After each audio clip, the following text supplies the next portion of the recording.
ದಾಳಿಗಾರ ನಮ್ಮ ಜಿಲ್ಲೆ ಕಂಡಂತವರು ಶ್ರೇಷ್ಠ ಬೌಲರ್ ಅನ್ರಾಮ್ ಜಗತ್ತಿನಲ್ಲಂತೂ ಸಾಕಷ್ಟು ಖ್ಯಾತಿಯನ್ನು ಗಳಿಸಿರುವಂತ ಬೌಲರ್ ಸದ್ಯ ಮಹತ್ತರ ಜವಾಬ್ದಾರಿ ಹೆಗಲೇ ಇರ್ತಾ ಇದೆ. ದಾಳಿಗಾರಿಕೆಯನ್ನು ಮುಂದುವರಿಸಿಕೊಳ್ತಾ ಕೀರ್ತಿರಾಜ್ ಪ್ರಪ್ರಥಮ ಚೆಂಡನ್ನು ನೇರವಾಗಿ ಹಾರಿಸ್ ಕಡೆಗೆ ಸಿಗಬೇಕಾಗಿದೆ. 6 ಚೆಂಡುಗಳು ಬಾಕಿ ಇದೆ, 8 ಅಂಕಗಳ ಅವಶ್ಯಕತೆ. ಎರಡೂ ತಂಡಕ್ಕೂ ಕೂಡ ಇದು ಅಗ್ನಿ ಪರೀಕ್ಷೆಯ ಸಂಕ್ರಮಣ ಕಾಲ. ದ್ವಿತೀಯ ಸುತ್ತಿಗೆ ಹೋಗಬೇಕಾದ್ರೆ ಈ ಪಂದ್ಯಾಟದಲ್ಲಿ ಗೆಲ್ಲಲೇಬೇಕು, ಕಾರಣ ಇದು ನಾಕ್ಔಟ್ ಮಾದರಿಯ ಪಂದ್ಯಾಟ. ಪ್ರಾರಂಭಿಕ ಚೆಂಡು ಸೊಗಸಾದ ಪ್ಲೇಸ್ಮೆಂಟ್ ಆಗ್ತಾ ಇದೆ. ಬ್ಯಾಕ್ವರ್ಡ್ ಪಾಯಿಂಟ್ ನ ಕಡೆಗೆ ದಂಡಿಸಿ ಬಾರಿ ಬೇಡವಾಗಿತ್ತು ಈ ಒಂದು ಪ್ರಯತ್ನ. ಬೇಕೋ ಬೇಡ ಅನ್ನುವಂತ ದ್ವಂದ್ವತೆಯ ನಡುವೆ ರನ್ ಧಾರಣೆಯ ಪ್ರಯತ್ನವಿತ್ತು. ಅನ್ಫಾರ್ಚುನೇಟ್ಲಿ ರನ್ ಔಟ್ ಗೆ ಬಲಿಯಾಗಬೇಕಾಗಿದೆ. ಆರಂಭಿಕ ಜೋಡಿ ಬೇರ್ಪಡ್ತಾ ಇದೆ. ಖಂಡಿತ ಇದು ಕೀರ್ತಿರಾಜ್ ಮಾಡಿದಂತ ಮೋಡಿ. ಎಲ್ಲೊಂದು ಕಡೆ 6ರ ಮುಂದೆ 8 ಬೇಕಾಗಿದ್ದಾಗ ಒಂದು ಎಕ್ಸ್ಟ್ರಾ ಇರುವಂತ ಅಂಕಗಳನ್ನು ಗಳಿಸಿಕೊಡುವಂತ ಪ್ರಯತ್ನವನ್ನ ಮಾಡಿದ್ರು. ಆದರೆ ದುರಾದೃಷ್ಟವಶಾತ್ ವಿಕೆಟ್ ಅನ್ನು ಒಪ್ಪಿಸಬೇಕಾಗಿದೆ. ಸದ್ಯ 5 ಚೆಂಡುಗಳ ಮುಂದೆ 7 ಅನ್ನತಕ್ಕಂಥ ಪರಿಸ್ಥಿತಿ ನಿರ್ಮಾಣಗೊಳ್ಳುತ್ತಾ ಇದೆ. ದಾಂಡುಗಾರಿಕೆ ತುದಿಯಲ್ಲಿ ಹೊಸ ಬ್ಯಾಟ್ಸ್ಮನ್ ಅನ್ನು ಕಳಿಸಿಕೊಡಲಾಗಿದೆ. ದಿನೇಶ್ ಸ್ಟ್ರೈಕರ್ ತುದಿಗೆ ದಿನೇಶ್ ಕಳಿಸಿಕೊಡಲಾಗ್ತಾ ಇದೆ. ಕೀರ್ತಿರಾಜ್ ದಾಳಿಗಾರಿಕೆಯನ್ನು ಮುಂದುವರಿಸಿಕೊಳ್ಳಬೇಕಾಗಿದೆ. ಮತ್ತೊಂದು ಕಡೆ ಸುಂದರ ರೀತಿಯ ಕ್ಷೇತ್ರಪಾಲನೆಯನ್ನು ಕೂಡ ಕಾಣುವುದಾದ್ರೆ ಎಡಗೈ ಬ್ಯಾಟ್ಸ್ಮನ್ ದಿನೇಶ್ ಗಳಿಸಿಕೊಳ್ಳಬೇಕಾಗಿದೆ. 5 ಚೆಂಡುಗಳ ಮುಂದೆ 7 ಅಂಕಗಳನ್ನ 5 to go 7 to get ಅನ್ನತಕ್ಕಂಥ ಪರಿಸ್ಥಿತಿ ನಿರ್ಮಾಣಗೊಳ್ಳುವಾಗ ಕೀರ್ತಿರಾಜ್ ದ್ವಿತೀಯ ಬಾರಿ ಮಗದೊಮ್ಮೆ ಶ್ರೇಷ್ಠ ದಾಳಿ. ಆದರೆ ಗೂಟಗಳ ಹಿಂಭಾಗದಲ್ಲಿ ಕಳ್ಳಪ್ಪೆ ಮಟ್ಟದ ಕ್ಷೇತ್ರಪಾಲನೆಯನ್ನು ಕಾಣುತ್ತಾ ಇದ್ದೇವೆ, ಗೂಟಪಾಲನೆಯನ್ನು ಕಾಣುತ್ತಾ ಇದ್ದೇವೆ. ಹೆಚ್ಚುವರಿಯಾಗಿ ಮತ್ತೊಂದು ಅಂಕ ಸೇರಿಕೊಳ್ಳುತ್ತಾ ಇದೆ. 4 ಚೆಂಡು 6 ಅಂಕದ ಅವಶ್ಯಕತೆ ಇದೆ. 4 to go 6 to get. ವಿಜಯಲಕ್ಷ್ಮಿಯನ್ನ ತೂಗು ತಕ್ಕಡಿಯಲ್ಲಿ ಹಾಕಿದ ಹಾಗೆ ಒಮ್ಮೆ ಅತ್ತ ಕಡೆಗೆ ಒಮ್ಮೆ ಇತ್ತ ಕಡೆಗೆ ಅನ್ನುವ ಪರಿಸ್ಥಿತಿಗಳು ಕಾದು ನೋಡಬೇಕಾಗಿದೆ. ಅಂತಿಮ ಕ್ಷಣದಲ್ಲಿ ಪಂದ್ಯಾಟ ಯಾವ ರೀತಿಯ ರೋಚಕ ಹಂತವನ್ನು ತಲುಪಲಿಕ್ಕಿದೆ ಎಂಬುದನ್ನ 4 ಚೆಂಡುಗಳ ಮುಂದೆ 6 ಬೇಕಾಗಿದೆ. ತನ್ಕೂಟದ ತೃತೀಯ ಚೆಂಡು ಹಾರಿಸ್ ಕಡೆಗೆ ಮುನ್ನುಗ್ಗಿ ಬಾರಿಸತಕ್ಕಂಥ ಪ್ರಯತ್ನ. ಮಗದೊಮ್ಮೆ ಸಿಂಗಲ್. 3 ಚೆಂಡುಗಳು ಬಾಕಿ ಇದೆ. 5 ಅಂಕಗಳನ್ನು ಗಳಿಸಿಕೊಳ್ಳಬೇಕಾಗಿದೆ. ಇನ್ನೂ ಕೂಡ ಪಂದ್ಯಾಟ ತನ್ನ ಜೀವಂತಿಕೆಯನ್ನು ಉಳಿಸಿಕೊಳ್ಳುತ್ತಾ ಇದೆ. ಕೊನೆಯ 3 ಚೆಂಡುಗಳು ಬಾಕಿ. 5 ಅಂಕದ ಅವಶ್ಯಕತೆ ಇದೆ ಅಂತಿಮ 3 ಚೆಂಡುಗಳ ಮುಂದೆ. ಎರಡು ತಂಡಕ್ಕೂ ಕೂಡ ಅತ್ಯಂತ ಸಂದಿಗ್ಧ ಪರಿಸ್ಥಿತಿ ಸರಿ, ಕಾರಣ ಗೆಲ್ಲಲೇಬೇಕಾದಂತ ಒತ್ತಡ ಎರಡೂ ತಂಡಗಳ ಮೇಲೂ ಕೂಡ ಇದೆ. ಒಂದಷ್ಟು ಸಮಾಲೋಚನೆಗಳು, ಒಂದಷ್ಟು ಮಾರ್ಗದರ್ಶನಗಳು, ಒಂದಷ್ಟು ಸಲಹೆ ಸೂಚನೆಗಳನ್ನ ಎರಡೂ ತಂಡಗಳ ನಡುವೆ ಕೂಡ ಕಾಣುತ್ತಾ ಇದ್ದಾವೆ. ಎಲ್ಲೊಂದು ಕಡೆ ಚಕ್ರ ವ್ಯೂಹವನ್ನು ತಯಾರಿಸಬೇಕಾಗಿದೆ. ಆದರೆ ದಿನೇಶ್ ಆ ಚಕ್ರ ವ್ಯೂಹವನ್ನು ಭೇದಿಸುವ ಅಭಿಮನ್ಯು ನೀವಾಗಬೇಕಾಗಿದೆ, ಕಾರಣ ಇದು ನಾಕ್ಔಟ್ ಮಾದರಿಯ ಪಂದ್ಯಾಟ.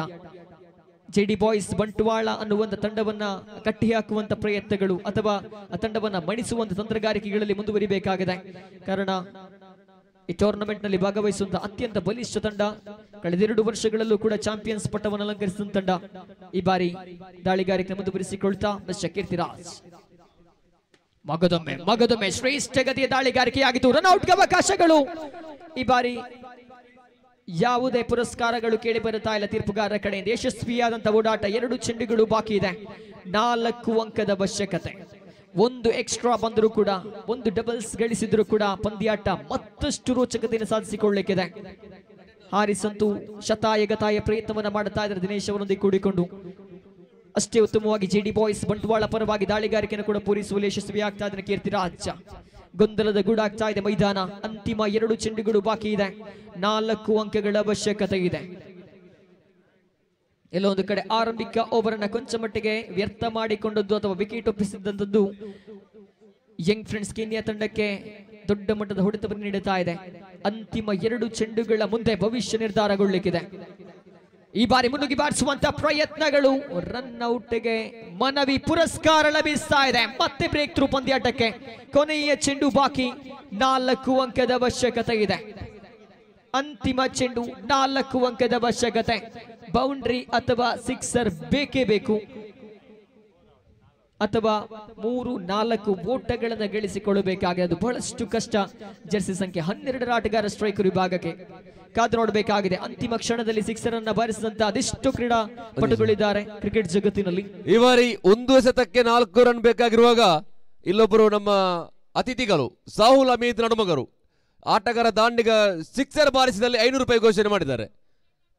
ಇದು ಪಂದ್ಯಾಟದ ರೋಚಕತೆಗೆ ಹೊಸ ರೂಪನ್ನು ಕೊಟ್ಟಂತದ್ದು. ಬಹುಶಃ 1 ರನ್ ಎಸೆತದಲ್ಲಿ 4 ಬೇಕಾಗಿದೆ. ಷಟ್ಕ ಬಾರಿಸಿದಲ್ಲಿ 500 ರೂಪಾಯಿ. ಓಹೋ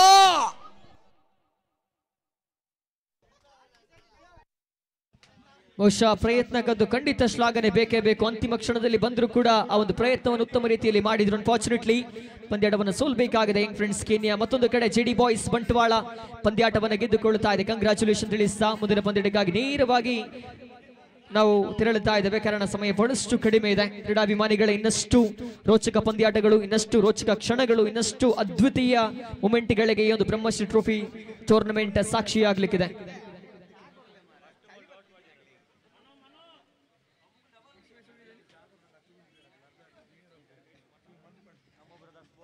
ಹಾಗೆ ಮುಂದಿನ ಪಂದ್ಯಕ್ಕಾಗಿ ನಮೋ ಬ್ರದರ್ಸ್ ಬೋಳಂಗಡಿ ವಿರುದ್ಧವಾಗಿ ಜಿಗರ್ ಗೈಸ್ ಮಠ ತಂಡದ ಆಟಗಾರರ ಮೈದಾನವನ್ನು ಪ್ರವೇಶಿಸಿಕೊಳ್ಳಬೇಕು ಆದಷ್ಟು ಬೇಗ.